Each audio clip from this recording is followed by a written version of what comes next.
যে দুইটি কারণে আপনার ভিডিও কন্টেন্ট ভালো হয় না, আপনার ল্যান্ডিং পেজের কনভার্সন রেট ভালো হয় না, আপনি বিজনেসে অনেক পিছিয়ে থাকেন, সে দুটি কারণ কি?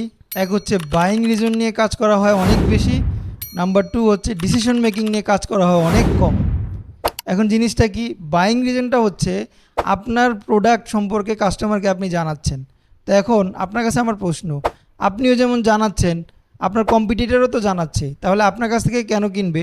কাস্টমার যখন আপনার বা অডিয়েন্স যখন আপনার অ্যাডটা দেখতে পাচ্ছে বা আপনার ভিডিওটা দেখতে পাচ্ছে, তখন আপনার কাছ থেকেই নেওয়ার জন্য ডিসিশনটা কেন নেবে, কম্পিটিটর থেকে কেন নয়? এই জায়গাটাই মূলত আমাদের কাজ করতে হয়। এই জায়গাটা যদি আমরা অনেক বেশি কাজ করতে পারি, তখন দেখা যাচ্ছে আমাদের কনভার্সন রেট, আমাদের সেলস, আমাদের কন্টেন্ট, ওভারঅল সব দিক থেকে, রেটিংয়ের দিক থেকে অনেক হাই থাকবে। সেটা কি? এখন আপনাকে আমি, অনেকে হয়তো বাইং রিজনটা বুঝবেন না, যার কারণে আমি একটু এক্সপ্লেন করছি। বাইং রিজনটা হচ্ছে আপনার প্রোডাক্টের ফিচার, আপনার প্রোডাক্টের বেনিফিট, আপনার অডিয়েন্সের পেইন পয়েন্ট, আপনার অডিয়েন্সের অবজেকশন নিয়ে কিন্তু আপনি কাজ করছেন, কিন্তু ডিসিশন মেকিং নেওয়ার জন্য যে কাজ, সেটা আপনার তুলনামূলকভাবে অনেক কম হয়। এ কারণে মূলত আপনি আপনার কম্পিটিটরের চেয়ে আপনি পিছিয়ে থাকেন। এখন ডিসিশন মেকিংটা কি? ডিসিশন মেকিংটা হচ্ছে আপনার ভিডিও দেখবে, আবার কম্পিটিটরের ভিডিও দেখবে, কিন্তু প্রোডাক্টটা নেবে হচ্ছে আপনার কাছ থেকে। অর্থাৎ বাইং ডিসিশন, কেনার যেই সিদ্ধান্ত, সেটা আপনার ভিডিও দেখেই সে নেবে। এখন চলেন ডিসিশন মেকিংয়ে আপনি কীভাবে এগিয়ে থাকবেন।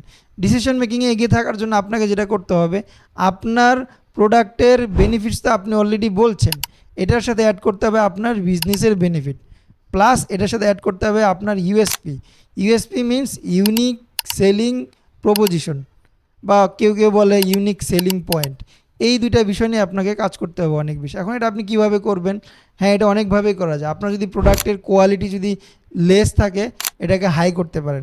আপনার প্রোডাক্টের প্যাকেজিং কোয়ালিটি যদি লেস থাকে, এটাকে আপনি হাই করতে পারেন। আপনার ভিডিও কন্টেন্টের এডিটিং যদি, ভিজুয়াল যদি পুর থাকে, তাহলে এটাকে আপনি হাই করতে পারেন।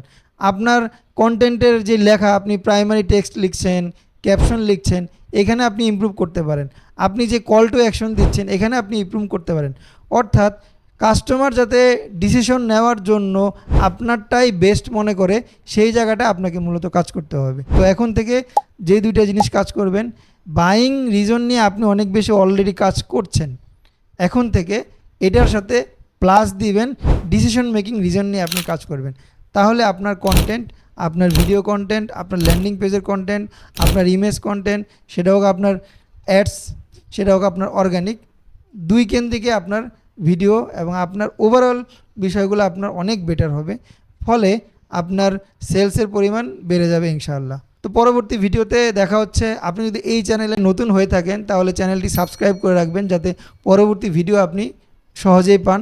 আবার যদি আপনি পেজে দেখে থাকেন, তাহলে অবশ্যই পেজটি ফলো দিয়ে রাখবেন। আর আপনার পরিচিত যদি কোনো উদ্যোক্তা থাকে, আপনার ফ্যামিলিতে যদি কোনো উদ্যোক্তা থাকে, অবশ্যই ভিডিওটি তাকে শেয়ার করবেন, যাতে অ্যাটলিস্ট সে বিন্দু পরিমাণ হলেও উপকৃত হয়। ভালো থাকবেন। আসসালামু আলাইকুম।